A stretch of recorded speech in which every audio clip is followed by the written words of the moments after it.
Accountability and discipline is all well and good. However, underlying those two things, it's kryptonite. Now, the kryptonite is the unconscious habits and programs and reactions that we have to certain things in our life that come in and take those two things of accountability and discipline away from us when we need them the most. Welcome back to the Uncaged podcast. It's Andy. This is episode 21. Today is all about integrating accountability into just who we are so that we're not falling back into the old patterns of reactive, negative traits that get in our way and block us from doing the things we know we can do. It's not just about being accountable to yourself. It's not about trying to be disciplined. It's about integrating those two qualities of accountability and those discipline traits within ourselves so that it is just who we are when we go and do anything that's along the way chasing our goals. Since doing this work, I've had a lot of people come to me stuck. They're feeling like they cannot get beyond where they are. And when they feel this way, they tend to spiral out of control into feeling unworthy, self-pity, self-sabotage, and destructive habits and behaviors that do not favor forward progression. And every time I hear the same things, these same situations, doesn't matter what it is, it's more the byproduct of how they end up feeling. I think about it and I remember back to when I was struggling with a multitude of layers of problems that would stop me from being my best self. It could have been back when I was struggling with money, feeling unworthy, having issues with anxiety, feeling down about myself, all of these things. When we have these kind of feelings and emotions, we need to look at why these things are occurring. Because it's all well and good to say, yep, I'm going to go ahead and I'm going to start being accountable. I'm going to be disciplined. If you don't address the underlying causes of what throw you off, you're a sitting duck along the way for the things that throw you off and make you struggle with accountability and discipline to maintain consistency. It's going to suck. You're not going to be able to continue going forward because you're always going to be sitting there waiting to be thrown off because you haven't looked at the things that are throwing you off. Now, I'm going to rant maybe a little bit today, but that's okay. It's fun. There's multiple things that we can use accountability and discipline for, obviously, as you know. Powerful things that they can help with is things such as addiction. Now, that's not always about drugs.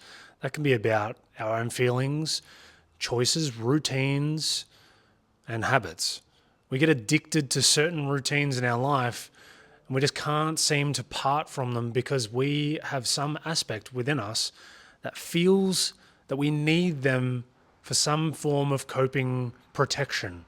And I just feel like if I can help talk about this today a little bit, you'll have the power of understanding and knowledge to apply within the process of when you go forward and attempt accountability for yourself and remain disciplined. You'll be able to catch yourself in the act. Catching yourself in the act is probably the biggest thing that you need to do when it comes to rewiring yourself if you struggle with accountability. Remaining disciplined and having accountability, we need to understand that we guide our own life. We're the steerer of the ship we sail. And that sounds weird, but as we move forward in our life, all of our choices and things that we go to, we are choosing to do. When we're in the down state, we're struggling. When we're focused on all of the bad stuff that can go wrong, or we're feeling guilty about ourselves, just remember this.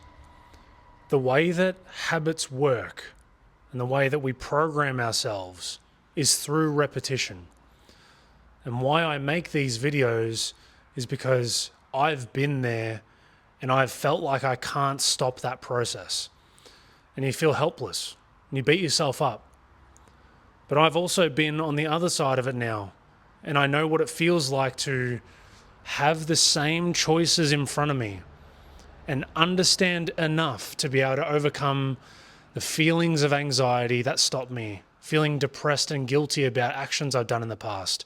We have to remember that we have the familiar past of the things that we've always done, and that might include things that I was talking about feeling guilty, about that past issue. And every time you rehearse it, you bring it into your present moment. Now, when we break free from the old programs that we're used to experiencing and acting and how we feel, how we speak and carry ourselves, we step into the unknown. Now, the unknown is filled with infinite possibility of creation, of who you can become. And that is where you build the new chapters away from the old programs that you do not prefer. So you've got your old, the one you know very well, the one that doesn't serve you, aspects about the past that you still hold on to that you need to let go of, so that you can go to the future creating the life and steering your life where you want it to go. I can repeat that 1,000 times, but I need you to understand that every time you revisit the memory of guilt and you revisit the feelings of anxiety and self-pity, depression through memory, and you go back and you try and reaffirm those feelings and emotions by looking for them in your present moment, it strengthens that memory, habit, and feeling. What we need to do, what we have to focus on with all of our energy when we're in the process of change, is not revisiting and fueling the anxiety, the guilt, the roadblocks that stop us. The more we focus on taking our attention away from the past and we put it into the possibility of the future, that's where we build the new life, where you can change the wiring of your habits. And this is why I always talk about habits.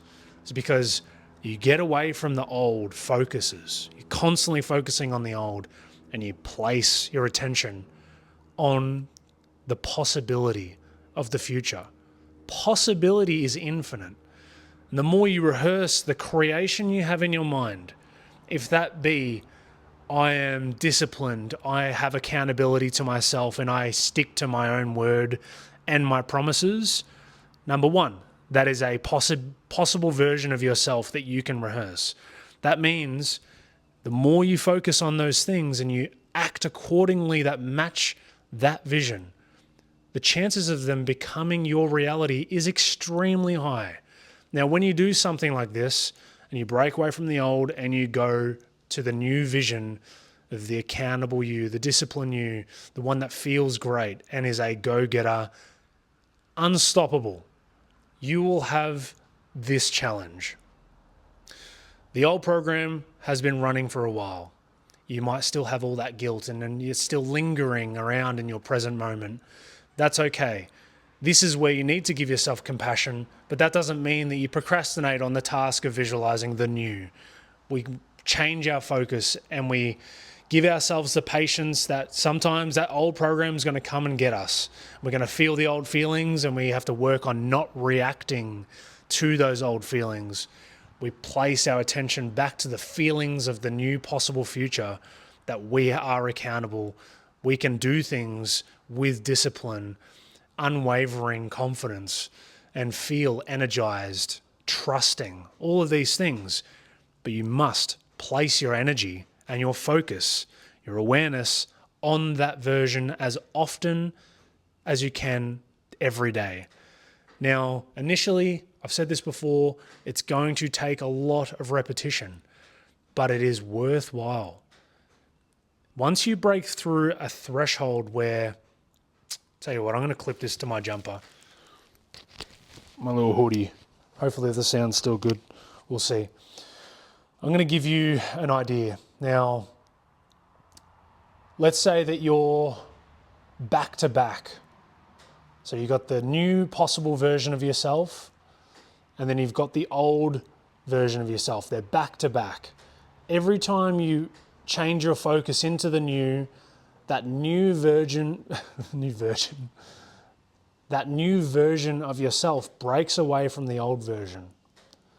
And every time you do that, there's a magnetic force because of the habit that you formed in the past. So it's going to snap back into your awareness, and you're going to be reminded of the guilt of the past, of the problems that you had faced, and that comes back to your present moment.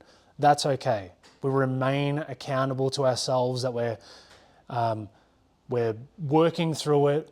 We're giving ourselves the compassion we need to maintain the mission at hand, which is to continue to widen the gap between the old version of ourselves and the new possibility. Every time that catches you, you go, no worries, and you open the gap further again. Let's say it doubles in size, and then it snaps back and is reminding you again. That happens a lot at the beginning when you're trying to change.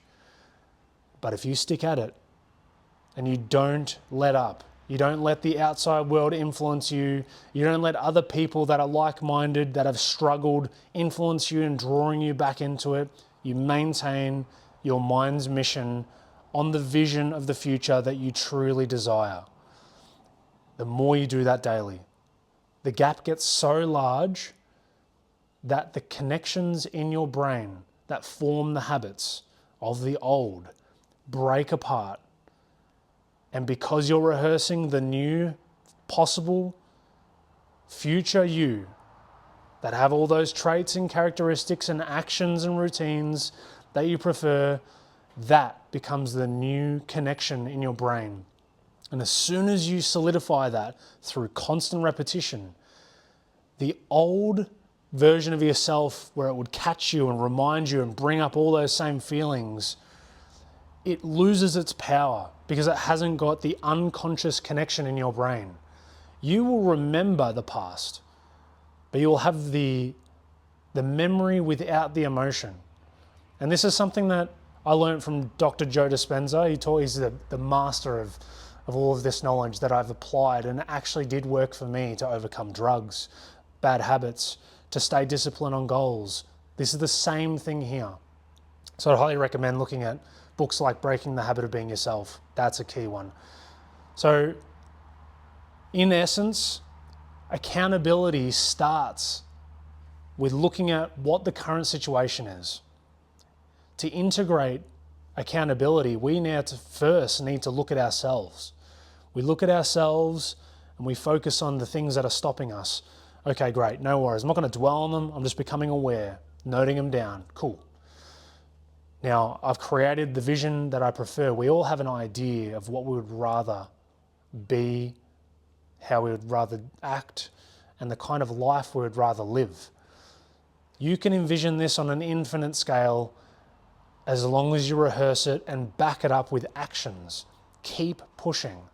Now, a little example of this could be, let's use working out for example, because this seems to be the most prominent one.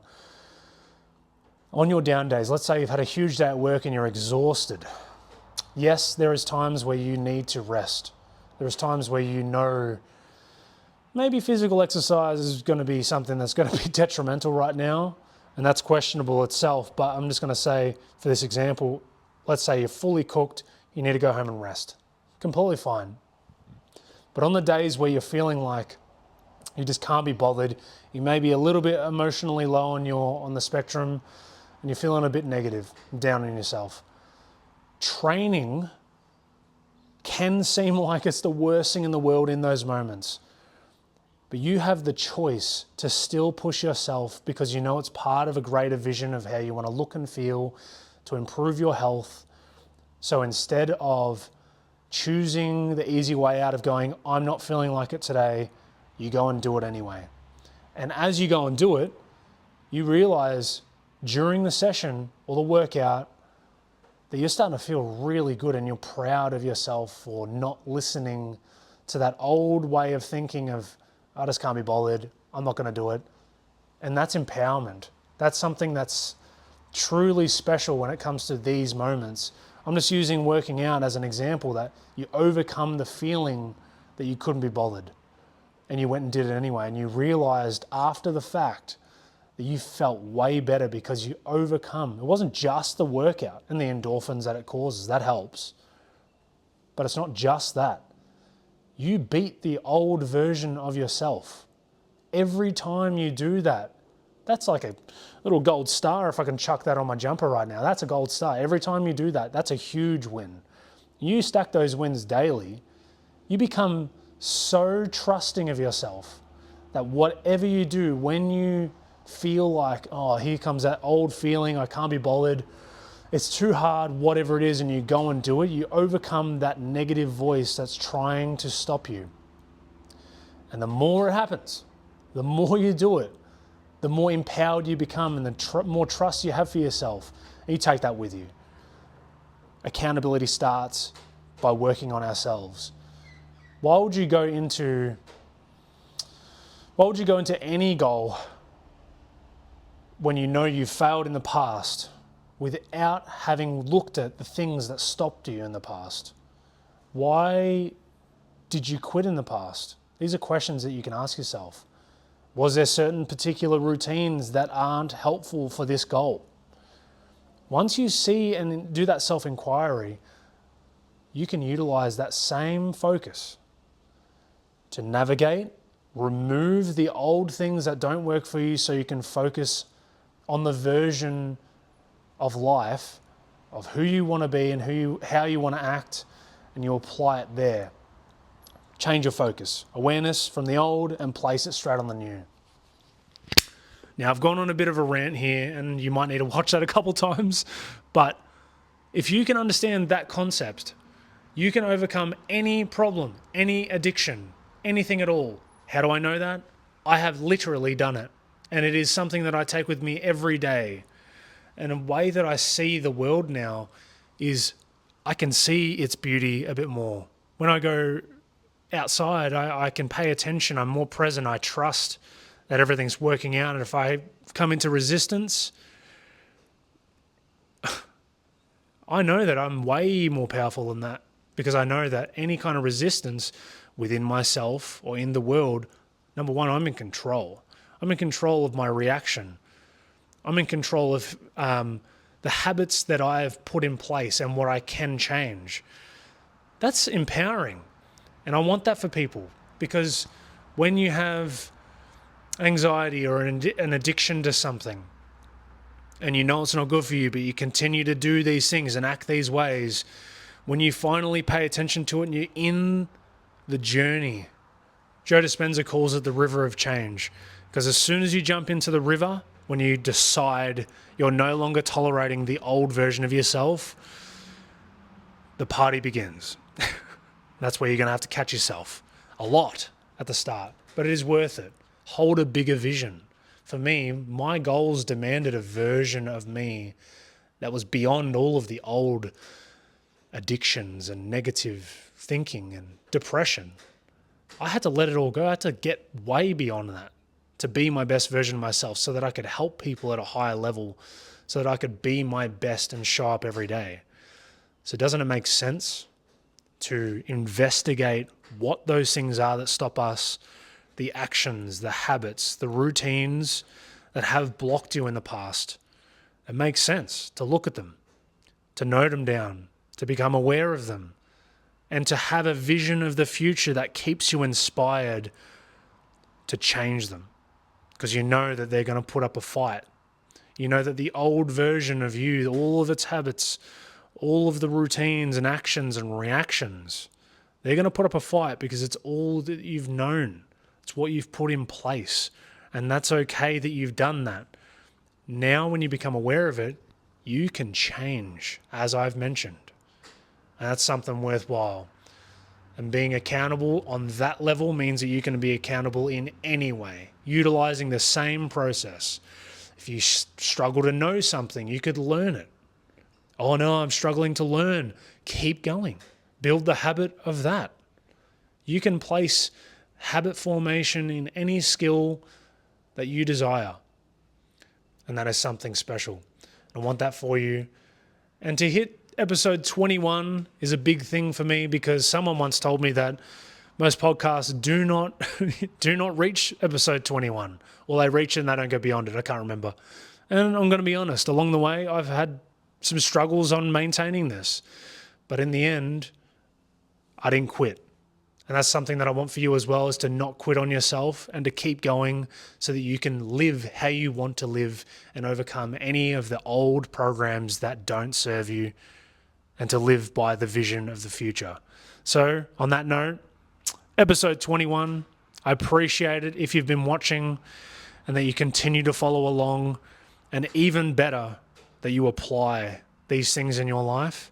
And I would love to hear about it, because it is important to me to know that people can feel that magical feeling that I've felt before of changing yourself from the old into the new vision. I will see you on episode 22. Peace out.